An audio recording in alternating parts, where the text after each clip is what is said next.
हाय दोस्तों, मैं हूं आपका अपना दोस्त यूनुस। दोस्तों, आज का टॉपिक हमारा रहेगा कि पैड का फॉर्म कैसे फिल करें। दोस्तों, तो फटाफट हम लोग देख लेते हैं कि पैड का फॉर्म फिल कैसे करें। तो चलते हैं अपनी कंप्यूटर की स्क्रीन पे।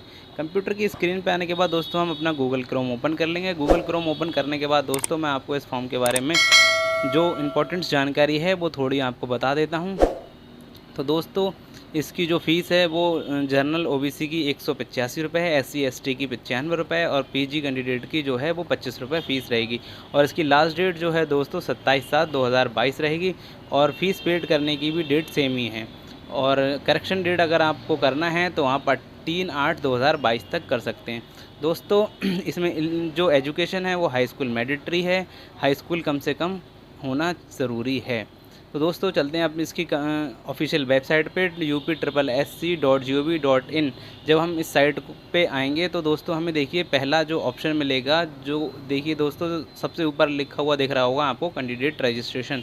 कैंडिडेट रजिस्ट्रेशन पे जब आप क्लिक करेंगे दोस्तों तो आपको कुछ इस प्रकार का इंटरफेस देखने को मिलेगा। तो मैंने दोस्तों आपको अभी डेट वगैरह बताई दी है कि कितनी कितनी रहेगी, लास्ट डेट क्या है और फिल करने की डेट क्या है और फीस पेमेंट की डेट क्या है, वो आप यहाँ से भी चेक कर सकते हैं। उसके बाद अप्लाई पे आप क्लिक करेंगे।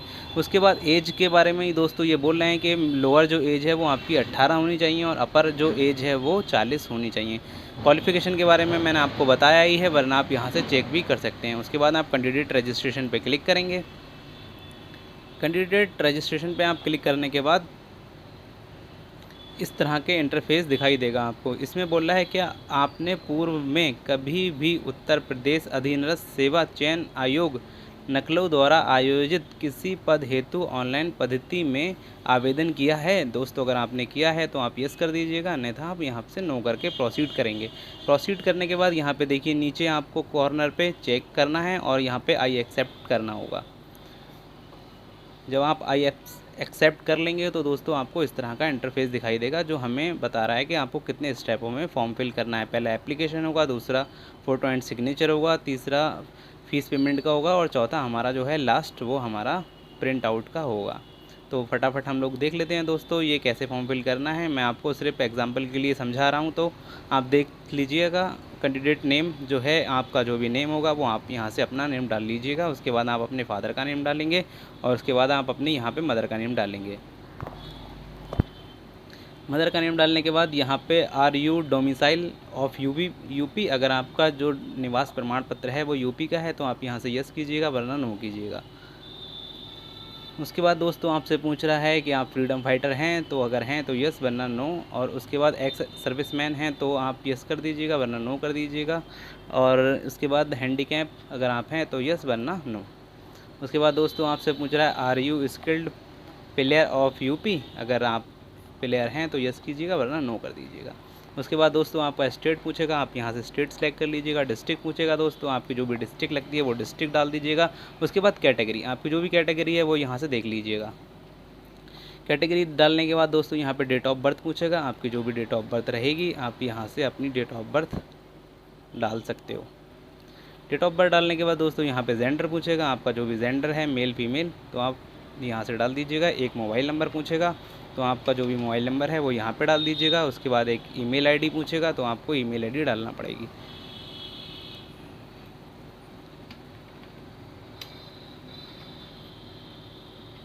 मोबाइल नंबर डालने के बाद दोस्तों यहाँ पे पूछेगा आपका मैरिड स्टेटस, अगर आप सिंगल हैं तो यस कर दीजिएगा, मतलब अगर आपकी मैरिज हुई है तो यस कर दीजिएगा, अगर नहीं हुई है तो नो कर दीजिएगा।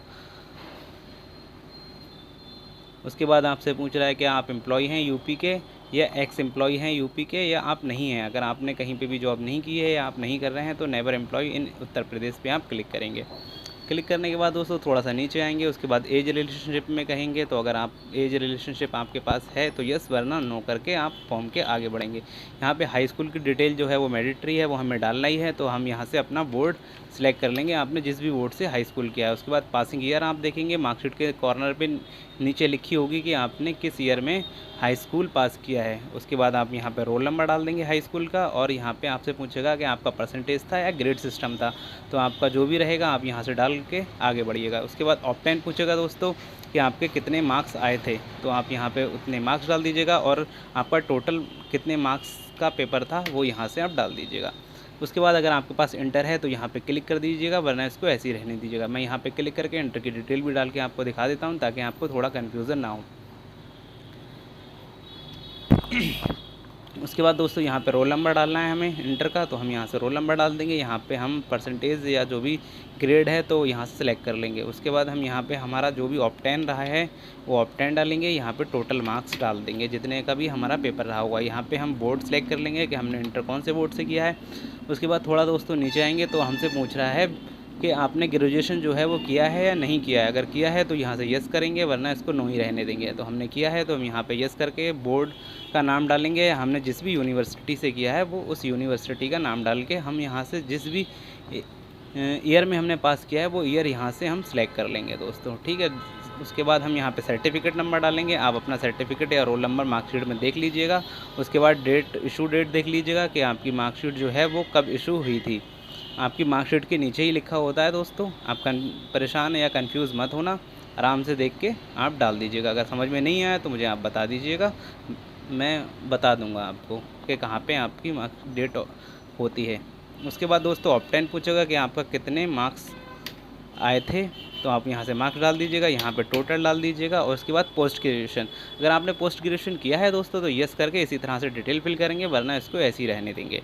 यहाँ पे थोड़ा सा नीचे आएंगे तो आपको एक कैप्चा में दिखेगा, सेम जैसा कैप्चा है सेम वैसा ही कैप्चा डाल देंगे आप, और इसको हम नीचे आके सबमिट करेंगे।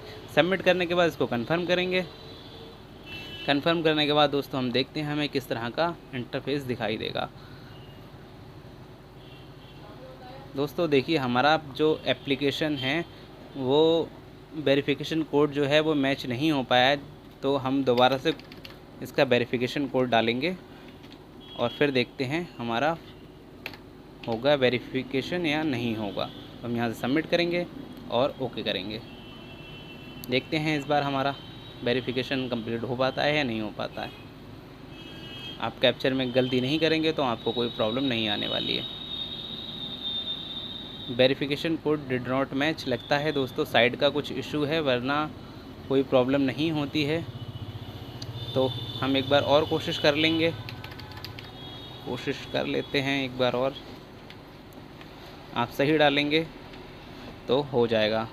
कभी साइड में इशू होता है तो आप थोड़ी देर के बाद ट्राई कर लीजिएगा, तो आपका जो है वो वेरिफिकेशन हो जाएगा। देखते हैं इस बार दोस्तों होता है या नहीं होता है। देखिए दोस्तों हो गया है हमारा वेरिफिकेशन, एप्लीकेशन कंप्लीट हो चुका है। यहाँ से हम अपना प्रीव्यू चेक कर लेंगे। अगर सब कुछ सही है तो हम यहाँ से प्रोसीड करेंगे, और प्रोसीड करने के बाद हम अपना फ़ोटो और सिग्नेचर अपलोड करने का हमें ऑप्शन मिलेगा। दोस्तों यहाँ पे देख लीजिए, मैं थोड़ा सा आपको बता देता हूँ। बहुत सारे लोगों को फ़ोटो और सिग्नेचर अपलोड करने में प्रॉब्लम होती है, तो मैं आपको बता दूँ कि आप 50 KB से जो है कम ही का ही साइज़ का फ़ोटो रखिएगा और JPG फाइल में रखिएगा। सिग्नेचर जो है आप 30 KB से ज़्यादा मत रखिएगा, और JPG में सिग्नेचर भी रखिएगा, तो आपको कोई भी प्रॉब्लम नहीं होने वाली है। तो मैं आपको दिखा देता हूँ किस तरह से करना है। यहाँ पे सिलेक्ट करेंगे तो ब्राउज़र पे जाएंगे। ब्राउज़र पे जाने के बाद आपने जहाँ पे भी अपना फ़ोटो रख रखा होगा वहाँ से फ़ोटो को सिलेक्ट करेंगे और यहाँ से इसको अपलोड करेंगे। यहाँ पे हमें इस तरह का इंटरफेस मिलेगा, तो फ़ोटो को हम अपने इस बॉक्स के अंदर सही कर लेंगे। एडजस्ट करने के बाद यहाँ पर नीचे आएँगे और यहाँ पे क्रॉप करेंगे ऊपर आके। क्रॉप करने के बाद यहाँ पे सेव फ़ोटो डेटा लिखा है, तो यहाँ पे डाटा पे क्लिक करेंगे तो हमारा फ़ोटो जो है अपलोड हो जाएगा। देखिए दोस्तों सक्सेसफुली हमारा फ़ोटो अपलोड हो गया है ना, कोई प्रॉब्लम नहीं हुई। इसी तरह से हम सिग्नेचर को भी अगर हम करेंगे तो कोई प्रॉब्लम नहीं होगी। देखिए मैं आपको दिखा देता हूँ कि सिग्नेचर भी कैसे अपलोड करना है। सिग्नेचर को आप क्लिक करेंगे और ये देखिए यहाँ पर थोड़ा जूम आउट है, तो इसको थोड़ा सा जूम इन कर लेंगे। तो जूम इन करने के बाद यहाँ से हम क्रॉप पे करेंगे और सेव साइन डेटा पे क्लिक करेंगे। देखिए हमारा होता है या नहीं होता है। देखिए दोस्तों साइन हमारा सक्सेसफुली अपलोड हो चुका है।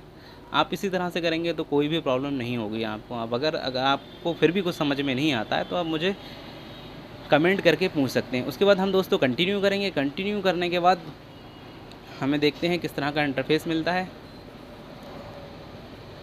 देखिए दोस्तों हमें यहाँ से डिक्लेयर करने का मिलेगा, तो हम यहाँ से क्लिक करेंगे और अपने फॉर्म को जो है आराम से चेक कर लेंगे। चेक करने के बाद दोस्तों अगर हमें कहीं पे कोई गलती नहीं लगती है तो हम इसी तरह से आगे बढ़ते रहेंगे। इसके बाद दोस्तों ये पूछ रहा है एज प्रूफ में अगर आप कुछ भी देना चाहें, हाई स्कूल की मार्कशीट देना चाहें या फिर आधार कार्ड देना चाहें तो वो यहाँ से दे सकते हैं। यहाँ पे उसकी इशू डेट डालेंगे और उसका सर्टिफिकेट नंबर डालेंगे और यहाँ से अपलोड कर देंगे। और इसी तरह से कास्ट सर्टिफिकेट भी अपलोड कर सकते हैं, पर ये दोस्तों एडिशनल है, आप लगाना चाहें तो लगाएं वरना इसको छोड़ दें यहीं पे, कोई प्रॉब्लम नहीं होगी। उसके बाद दोस्तों हम थोड़ा सा नीचे आएंगे। उसके बाद दोस्तों अगर हमने बोल रहा है अगर कम से कम 2 साल आर्मी में जॉब की है तो यहाँ पे यस भी कर सकते हैं, वरना अगर नहीं की है तो उसको नो ही रहने देंगे। उसके बाद दोस्तों कह रहा है has been obtained national grade crops B certificate अगर आपके पास है तो इसको यस वरना नो ही रहने दें। उसके बाद दोस्तों यहाँ पे एड्रेस डालेंगे, तो आपके फादर का जो भी नेम है यहाँ पे फादर का नेम आप केयर ऑफ में डाल सकते हैं। उसके बाद यहाँ पे आपका जो भी हाउस है नंबर है या जो भी विलेज लगता है वो यहाँ से डाल देंगे। उसके बाद यहाँ से आप अपना पोस्ट जो भी आपका लगता है पोस्ट ऑफिस डाल देंगे। उसके बाद यहाँ पर आपकी लोकेलिटी जो भी आपकी लोकेलिटी है वो डाल दीजिएगा। उसके बाद डिस्ट्रिक्ट आप यहाँ से सिलेक्ट कर लीजिएगा। पिन कोड आपका जो भी लगता है वो पिन कोड डाल दीजिएगा। उसके बाद अगर आपका जो परमानेंट एड्रेस और करस्पॉन्डिंग एड्रेस सेम है तो यहाँ पे चेक कर दीजिएगा, तो आपका ऑटोमेटिक यहाँ पे एड्रेस फिल हो जाएगा। अगर आपका अलग अलग एड्रेस है तो आप यहाँ से जो है अपना एड्रेस फिल कर सकते हो। और उसके बाद थोड़ा सा नीचे आएंगे तो हम यहाँ पे दोस्तों क्लिक करके यहाँ पे यस करेंगे कि हमारा फॉर्म बिल्कुल ठीक है, और यहाँ पे प्रीव्यू पे हम चेक करके ओके करेंगे। यहाँ पे अगर हम प्रीव्यू चेक कर लेंगे, अगर हमारा कुछ गड़बड़ होगा तो इसको अपडेट कर लेंगे। अगर सब कुछ सही है तो हम यहाँ पे कैप्चर डालेंगे जो भी हमें दे रखा है। कैप्चर डालने के बाद दोस्तों हम इसको सबमिट कर देंगे और इसको ओके करेंगे। दिखाता हूँ दोस्तों मैं आपको अब किस तरह का इंटरफेस मिलेगा। देखिए दोस्तों सीधा हमें पेमेंट पे बोल दिया गया है इसने, तो हम यहाँ से पेमेंट कर सकते हैं। क्लिक हेयर पे क्लिक करेंगे और जनरल ओबीसी की 185 रुपये फ़ीस है, तो यहाँ से आप पेड कर सकते हो।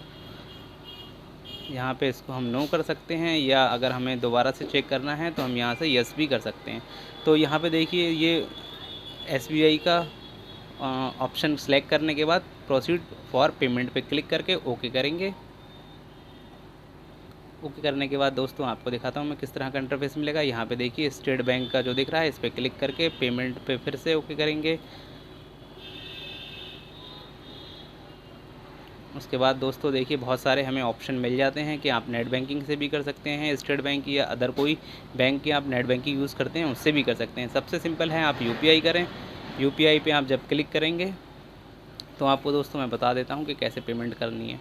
जब आप इस पर क्लिक करेंगे तो यहाँ पे नीचे आएंगे QR कोड पे आप ओके करेंगे और यहाँ पे कंफर्म करेंगे। यहाँ पे आप ओके करोगे तो दोस्तों आपको QR कोड दिख जाएगा। आप अपने कोई भी UPI फ़ोनपे, गूगल पे, पेटीएम से QR कोड को स्कैन करके पेमेंट कर सकते हो। जब आप दोस्तों पेमेंट कर लोगे तो उसके बाद आपका लास्ट वाला जो प्रिंट वाला ऑप्शन है वो आपका प्रिंट ओपन हो जाएगा। वहाँ से आप उसको डाउनलोड कर सकते हैं या फिर आप अपना प्रिंट आउट भी निकलवा के रख सकते हैं। दोस्तों अभी यहाँ पे टेक्निकल एरर चल रहा है QR कोड में, आप डेबिट कार्ड से भी कर सकते हो या थोड़ी देर के बाद आप जब कोशिश करोगे तो आपकी पेमेंट हो जाएगी। दोस्तों कैसी लगी ये जानकारी? अगर अच्छी लगी हो तो दोस्तों चैनल को सब्सक्राइब कर दें, लाइक कर दें, कमेंट कर दें, और कुछ भी प्रॉब्लम हो तो दोस्तों मुझे कमेंट कर दें। Thank you.